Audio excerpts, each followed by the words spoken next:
Good morning, good morning, good morning. Like 6 years. It's not 4. This is our 4th year. Good morning, everyone. Morning. Okay, so we took what you can see here. This was our team. Plus, we had Corey Robinson and Avery Coburn with us. Couldn't be here this morning. They're alive, but we brought them back safely.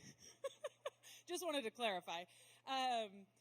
We ended up spending 9 days away. Some of it was all-day travel days. We'll speak of those things. And then we spent 8 days in Guatemala, 8-ish, not full 8 days. But it was a blast. It was a trip of a lifetime, and we have lots and lots of stories to share. But first, I'd love for you to just get to know everyone here. So I'm Mackenzie. I'm the youth pastor here. We're going to be saying ages, so I'll just start. I'm 32.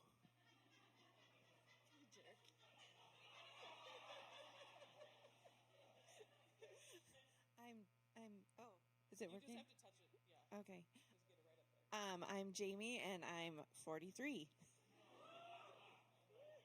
I'm Connor, and I'm 11. I'm Jenna, and I'm 14. I'm Olivia, and I'm 17. I'm Alan Jones, and I'm 15. I'm Aaliyah Dieter, and I'm 16. I'm Brody, and I'm 15. I'm Alex, and I'm 17. I'm David, and I'm 35. Oh, that was good. David made me walk across here. I was going to go the other way. He's like, we've done this for so many years. You're always on that side. So Jamie's going to talk about Least of These and kind of what that's all about. So the ministry we partnered with down in Guatemala is Least of These, and that's run by Phil and Holly Newbern, who used to live in Castle Rock, and they were teachers until they moved down to Guatemala, and they've been serving there for question mark amount of years. I'm not entirely sure.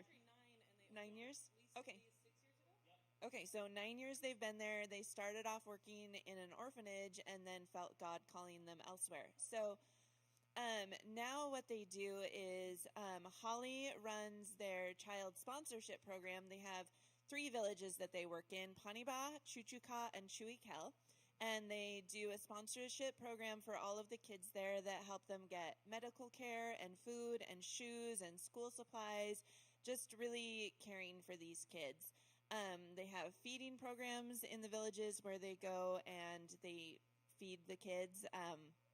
And then Phil does building projects where he will build houses or kitchens or whatever it is they need. But I think the greatest thing about their ministry is just they're not stuck in one little thing. They really just say, God, what is it that you want us doing now? And they will go do that. So they have a couple of people that they employ. Some of them, Melly is full-time, and some of them are part-time. But the people that they employ all are from the villages and the areas that they work in. So they have that community and that relationship there. And so that's just a little bit about what they do.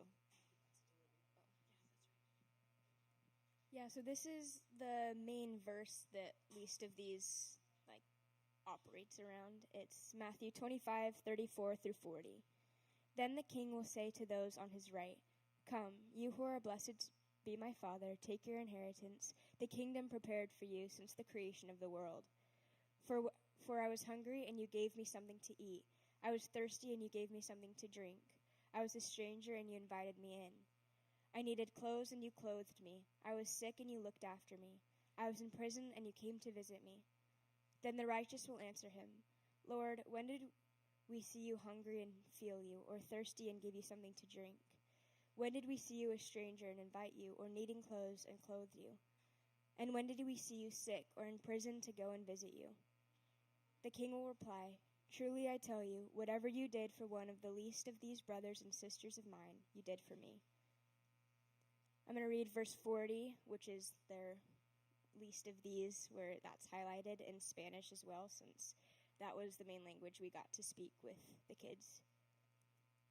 Y respondiendo el rey les dirá, "De cierto os digo que en cuanto lo hiciste a uno de estos mis hermanos más pequeños, a mí lo hicisteis."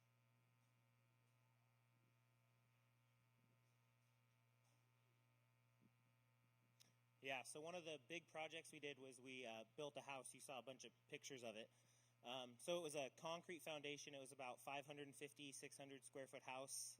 You walk into kind of a big room, and there are two little side rooms. The whole thing was built with 2x2s, which was crazy to me because I've never seen a house built with 2x2s.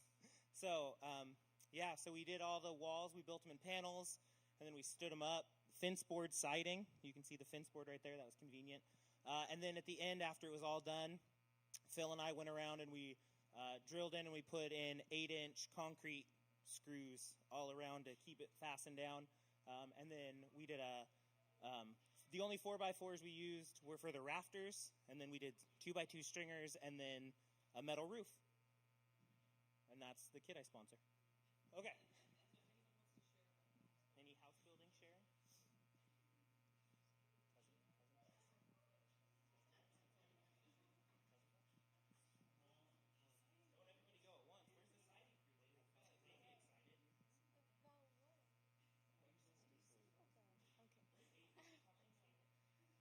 I'll speak on behalf of Avery, who's not here.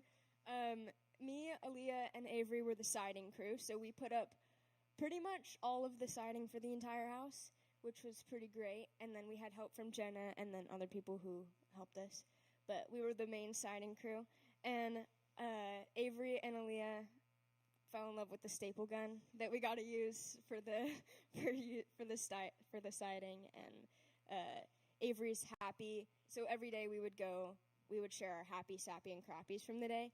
And pretty much every single day that we got to build the house, Avery and Aaliyah's happies were that they got to use the staple gun. So that was a pretty great addition to the day. They're all being kind of quiet about the building, but these kids, I think they shocked Phil because they were 100% in on this project. It was like I didn't get to help with the building until probably the third day because they were just hogging it all. It was just so great. There was something for every ability and every skill level, and 100% that house was created with the effort of everybody chipping in. Yeah, just to Jamie's point, our kids are awesome, and I think we really did shock Phil. There was, it's different culturally there. These kids have a woman youth pastor. I realize that that's not lost on me. That's a different thing in a lot of cultures.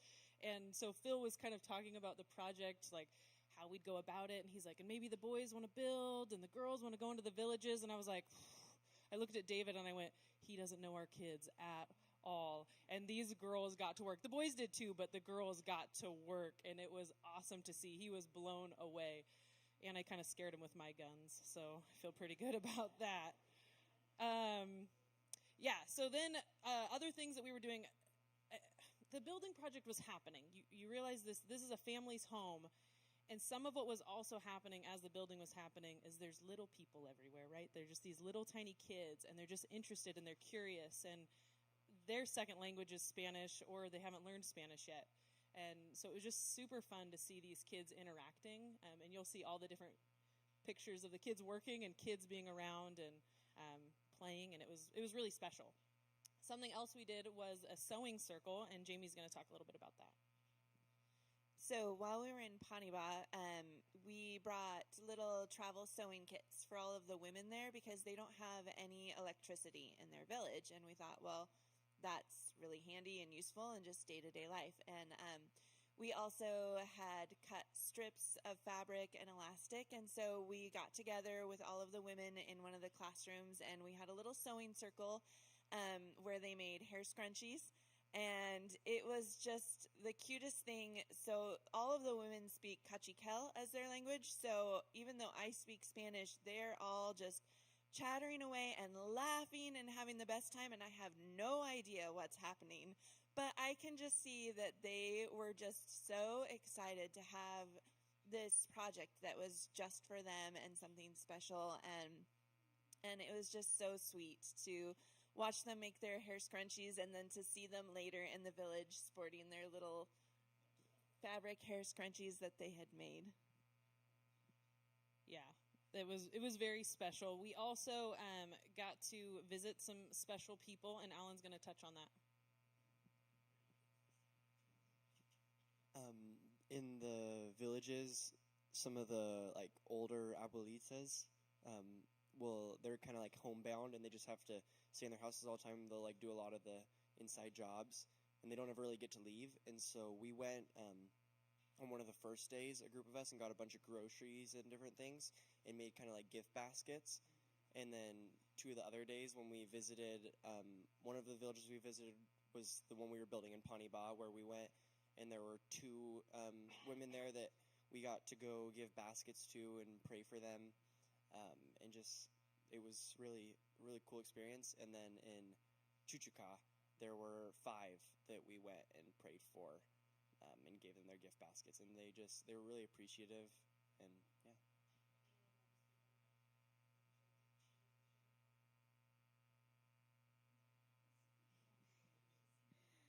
I think it was fun going to see all of the abuelas because then they were, yeah, like Alan said, really appreciative.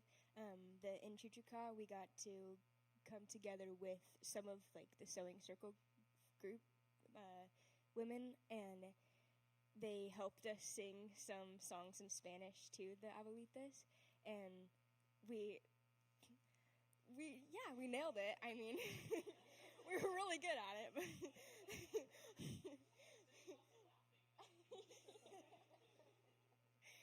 We didn't do as good as probably the other people that know the songs in Spanish did, but we did pretty good. But it was really fun. Some of the, like, depending on just how they worshipped, like some of the abuelitas would like close their eyes and listen, or some of them would like sing with us, and that was really special, I think, to get to do that together.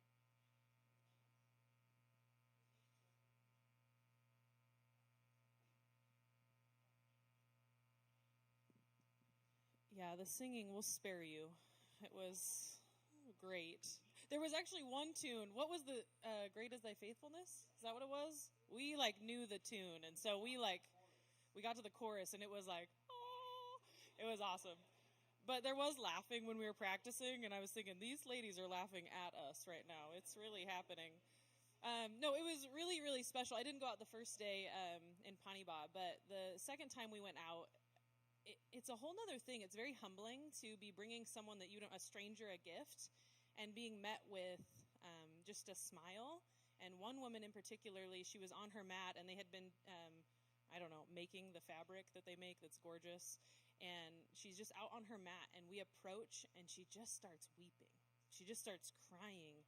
And you just wonder what was going on in her mind as, you know, a bunch of gringos just are approaching, and then we start singing these songs, and it was really special. I reached down and I hugged her, and we just shared in a sob fest, surprise, together, and yeah, just what a moment to have. So those were kind of the projects and things that we worked on, but there was also so much more to the trip, and so we'll speak on different things. I mean, we traveled long days, we went and visited villages, we were really immersed in Guatemalan culture a lot of the time, and so there was a lot to share. So I'm just going to open it up, and hopefully we get more brave people to speak on kind of what our other days looked like. So anyone want to start? So along with building the houses, the least of these does a like feeding project in the different villages. I think they said once a week for the kids. And so they would feed a meal and kind of like teach a lesson, and there would maybe be like crafts or games. And the first day, I went to Chuikal with that group, and we got to go be a part of it. And this was one of the newer villages that they've worked with, so it sounds like they're shyer. And so we had a circle in the church, and they were all coming in because they get out of school and then they come right to this. And so we were already in there. I'm sitting on one side of the circle. As they came in, they all sat on the other side of the circle. It was, I don't think they wanted to be near me. But so after they all kind of sit down, we then get up, and they would take like their plates and stuff, and we went to this downstairs kitchen, and we served them spaghetti and juice. And after that, they were a little bit more friendly towards me in the circle, but still not there. one of them, when I sat down, he moved farther away, and he wasn't even in the seat next to me. He would be where Jenna was. He was 2 seats away from me. He got up and moved. And there were people that were sitting there looking at me and giggling. But it was great just getting to like talk with them and not understand most of what's being said, but getting to talk with some. And so after they finished eating, then we did a craft, and I got to help with making the bracelets. And after that, they were finally getting used to me. So when we sat back down in the circle for the lesson, one of them I sat next to, and they stayed there. Another kid even came and sat next to me. And it was really special, just slowly growing with them throughout the day.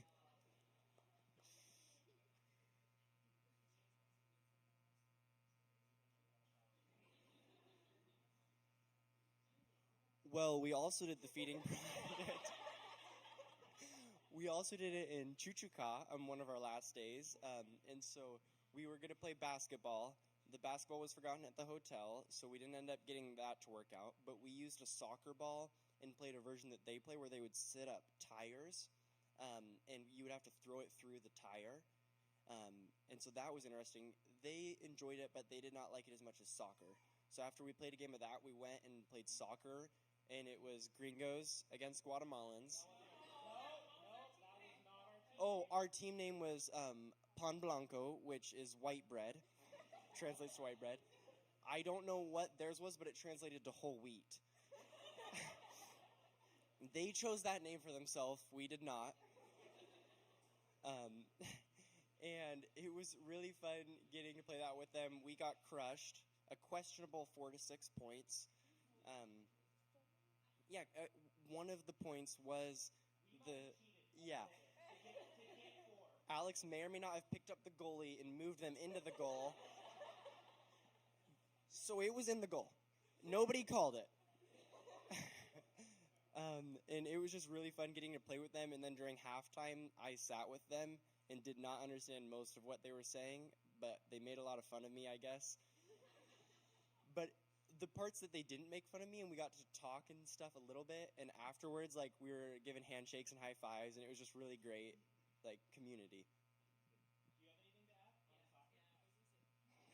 Alan's being super gracious. Your girl was out there body slamming, and on the first kick, I peed my pants. Not like a little bit, like it was like a full pee. So I was really representing the U.S. well. Old white lady pees her pants. It was super cool. No, we had so much fun. I don't know if I laughed as much as I did on that soccer field. Yes, I peed my pants, but the amount of times, like, this one, she was getting it. Jamie was out there getting it. I mean, every single one was just hustling. Alex may or may not have, gotten on the floor with a few different kids there and like, whoops, oh, they're okay. It's all right. Big smiles all around. It was an absolute blast. Does anyone want to talk about any of like our traveling days, or do you have more to share? Okay, so the first house building day, the morning time, we are just like kind of hanging out with all of the littler kids, and when we didn't have like stuff to build, then we would go build with them, with the little kids. And one of the kids, his name was Juanito, came and took all like the scraps of wood and would build tiny little houses out of all the scraps of wood, and that was pretty cute because he really liked to build stuff. And then Jamie had an awesome idea to like pound nails into the sides of like little pieces of the boards and make like little wood dolls. And so we had nails on either side for arms, and then sometimes we'd put legs on it, and so that was pretty cute. So we got to play with all the kids with all of those little creations. And then once the older kids got back from school, which was like just a little walk down the dirt road, then they came over and they started like hanging out with us too. And that's where I met Sylvia, and she was like my best friend during the whole trip because she came over and just started talking to me in rapid Spanish and was like, this is awesome, let's do it. And she got to teach me a bunch of different Spanish phrases and then words for a bunch of stuff. She was even asking about what stuff was in English, and I felt like Kins and them on one of the trips where it was like, man, English is not as pretty as Spanish. Like one of their trips, somebody asked them how to say bag in English, and they're like, bag. It's really not great, but but it was a lot of fun because then Sylvia and I stuck together the whole time. And one of the last days of house building, they threw us a fiesta at the escuela, and we got to like have dances. There was a mariachi. It was a whole thing, and I taught Sylvia the Macarena, so that was pretty fun.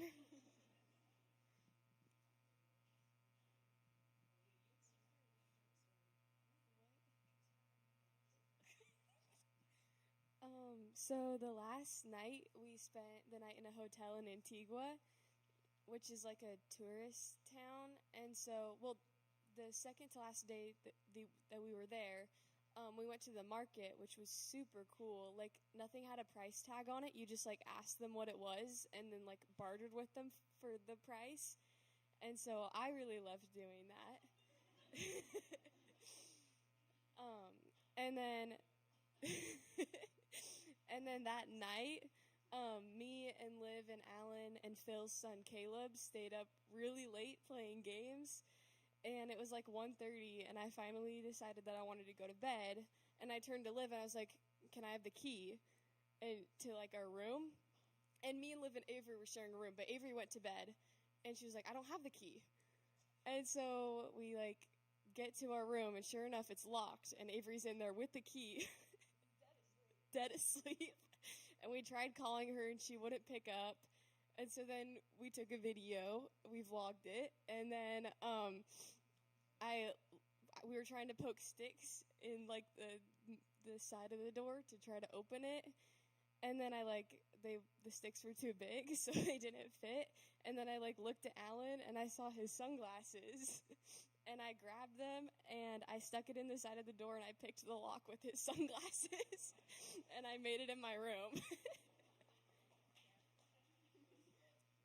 I have a kind of funny story from the day we went shopping for the abuelitas. We were in this little market, and there's kind of a chapel in front of the market, and there was this newlywed couple. They just like they were in all their wedding get up and whatever. And we were watching them and taking pictures, and then they invited us to be in their wedding photos.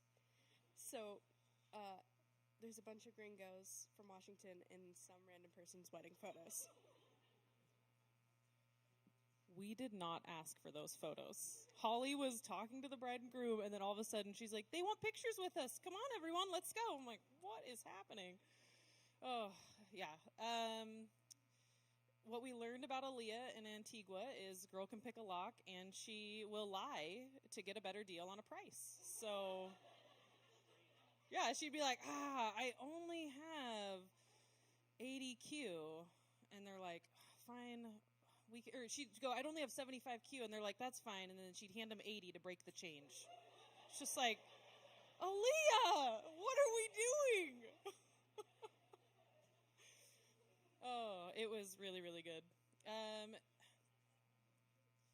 Yeah, Alex, did you want to share any of your shopping extravaganza? Oh my goodness. Just share what you got. Just share tell what you got. Just give them a list. Okay, I bought, my first purchase was I bought sunglasses, the one that looked like Men in Black sunglasses, and I bought a mini cow, and a bag, and like a Minion doll, and an Iron Man doll. Oh, like a bottle opener, and I brought brass knuckles. I found out I couldn't take them on the plane though, so they're still there.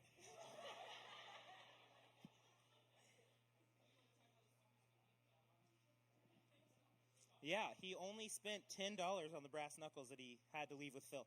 But Phil looks really cool now because we got him a hat, and then he puts on the brass knuckles, and he's just ready to spread Jesus' love.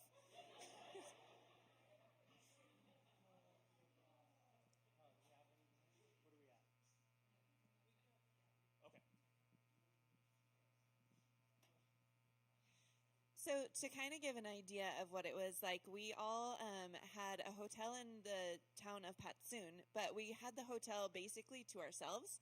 So it was really cool because we just like took over the place. It was just a small hotel, but on the third floor, it had just an open area where they would feed us our meals, and we could go up there and play games and just hang out. But also, we had a bus driver because there were so many of us. Phil had to hire a bus and a driver. So Patricio, he was our driver, and he stayed with us that whole week, and he just hung out. And at one point, he was just like, "Hey, can I come down to the village with you guys?" And he came down, and he was just helping. Oh yeah, in the plaid shirt right there. He was just helping build the house. And it was just so cool because I thought this random bus driver all of a sudden is like, I'm driving around all these white people and going to build a house. Like, that's just what I'm doing this week. And it was just like a really cool thing to get to share time with him. And he was just an awesome guy. So that was fun.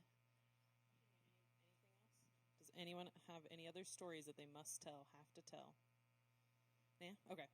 There's so much, honestly, from our trip that we could share, but these guys are being a little bit shy. So if you can snag any of them after and ask them about their trip, I'm sure they will be more talkative than they've been up here today. I am going to go through and we're just going to talk about, they're going to answer one of these three questions. What the biggest impact on the trip was, what they would say to someone who's thinking about taking an international mission trip, or one thing that God used to speak to them on the trip. And so, start at this end is what Jamie's saying. So, David, you get to kick it. Yeah. So I think that God spoke to me through just the really little kids. There were a few different times where they'd be just playing with them, and you saw a whole different side of some people. I'm not going to call anybody out by name, but there's one who he's pretty stoic, but he was playing with some little kids, and he was just laughing, and they were laughing, and just big old smiles. And I don't mean playing for like a little bit. I mean like hours of playing and just playing. And it's not something that you see every day with some of these guys. And it was really cool. It was just very cool. I'm gonna say one thing that was really impactful was like seeing the reaction of the people who like we built the house for, and like how they're like all like crying and like hugging all of us, and yeah. If you're gonna take an international trip, like no matter like even if you like don't know where you're going or don't know anything or don't even know the people that you're going with, you should go because well, that's how my parents met each other. And also it's bound to be a good time as long as you don't like just get caught in the wrong that I don't know. Yeah. I feel like God was just telling me to like trust Him with my life and with everything because He has it covered. I think that if you're going to go on an international mission trip and you're just kind of on the fence on it, like, yeah, you just got to go, but you need to be prepared for a total different experience, and it's going to change your perspective on, like, everything. They live such different lives than we do, where we're like, oh, we don't need all of this stuff. Like, it's so simpler, and we can deal with simpler. Like, it's nice that way. I'm going to answer that one too. If you're planning on going on an international trip, first of all, do it. It's so rewarding. It's so exciting to be able to see like different cultures. And then number two, learn some of the language because it really helps being able to talk to at least like the kids and the people that you're around because that language barrier is really hard, and having at least some knowledge of that was so exciting getting to get into the villages and just be able to say at least some things and have them laugh at you at your bad language, but it was fun. One thing that was really cool was when we were there, just seeing all the kindness around. Like, the whole country is just so kind. Like, one day we were driving up a dirt road from one of the villages, and there was a truck in front of us and some ladies carrying firewood on the side of the road. And the truck just stopped for them and let them in the back and just drove them up the hill because they needed help, so they just picked them up. And also just in the village when we were building the house, the people would just be so kind and bring out soda and chips. Like, here's a snack. Thank you for your hard work. Yeah, I was gonna say the little kids too. They were just like so happy to play with you, and like if you talked with them, they would just sit there and you could play with them like all day if you wanted to. It was pretty amazing. I'm going to cheat and say a couple of things. Sorry, guys. I just thought of things. One is when we were handing the keys over to the new family that was getting the house, and Phil asked the woman who was the wife, and she's pregnant. She's due any day now, and he was saying, what are you going to do with your old house? And she said, oh, we'll probably use it as a kitchen. And she was telling him about how the rain comes through the roof so much, and it's just always wet. And I was just like, this mom who's about to have her baby has a dry home for her baby. Sorry. And it was just so cool. And then I just want to answer the question of like what advice I would give if you were considering an international trip. And if you know me, I've been on a lot of them.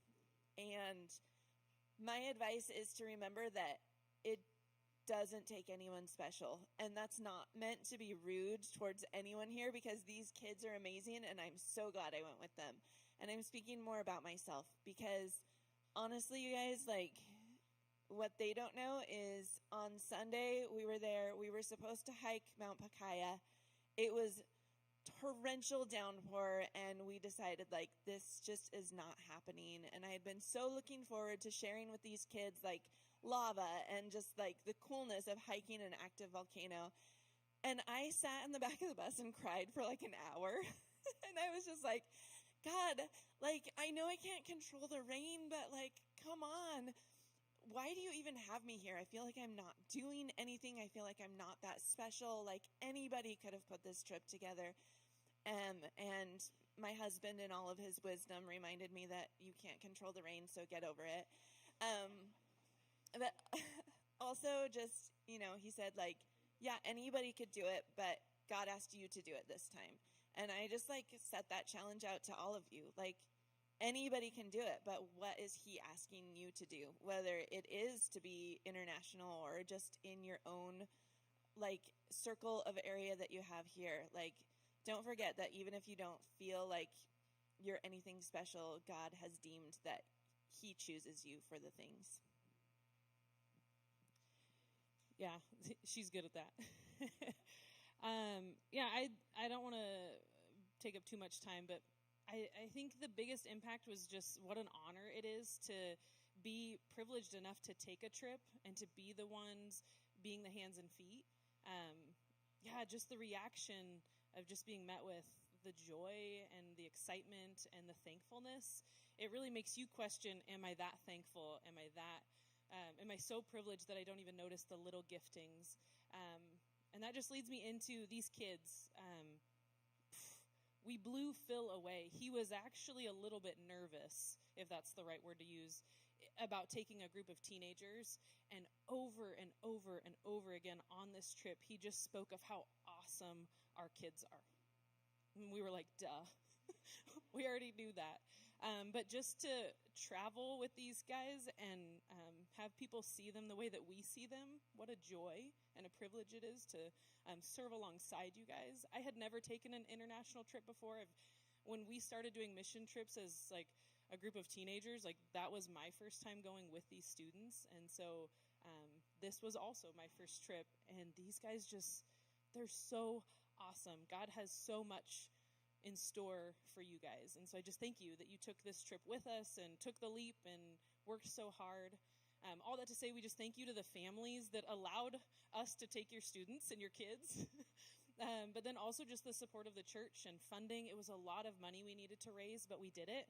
And that was not to say these kids worked their butts off. And we just wanted to say thank you to those that helped.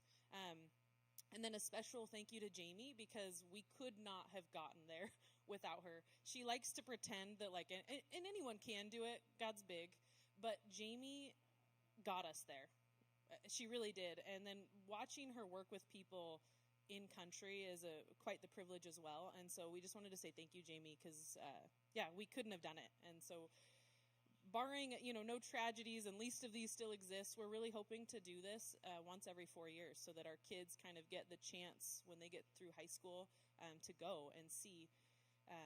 And so that just leads us into ways that you can help support least of these. Yeah. So there's some different options. But before I talk about them, I'm going to talk about something else. If you're wondering how they choose who to give a house to, because I was wondering, and I just thought of this, so you might be wondering as well. Phil doesn't pick at all, which is awesome. He actually goes to the village, and they're kind of two heads of the village. It's like two families, right? And he goes every other, and they just ask them who's getting a house. So he has no part in it, which I think is the right way to do it. He has no say. He just says, hey, I've got a house. Who's going to get it? And then the village leaders kind of talk it over, and then they give a house to the person who the village leaders say gets a house. And so if you were wondering, that's how they do it, because I was wondering. As far as supporting least of these, there are some different options. Obviously, prayer. You can always pray. That's super good. You can donate to least of these, and they've got a website. And if you want it, I can find it for you, because we were talking about putting it up, but I don't think we ever did. You can sponsor a child. And the cool part about sponsoring children through least of these is almost 100% of the money goes straight to them. The only money they take out is the fee for the service they use so that they can automatically withdraw and get the money to them. But everything else goes to these kids. It's not like one of the, some of the other programs where they're like, sponsor a kid, and then 10% of your money gets to the kid. And then the last one is to go. Go and help them. Go and visit. Go and do what they do and support their ministry through you actually being the hands and feet. So those are kind of the different ways that you can support it, and I would highly recommend supporting it. It's life-changing, and that's a creepy mannequin. Okay. Yeah. When he says you can go, you don't have to go with a mission trip. So if you're like, hey, I'm just a single person, what can I do to help? Check with me, and I can connect you to Phil and Holly, because I've gone down by myself before. I went down and I helped them with their website, and I sewed curtains for a church, and just random things like that. So there is something for every skill. All right, Joel, you can come back up because we're gonna close it here. Yeah. It was such a good trip. Like I said, please talk to these guys. They have stories to share. There's so many more than we could fit into the time we have. God really moved in a lot of ways, and we had a lot of fun. And so Aaliyah's going to close us out in some prayer.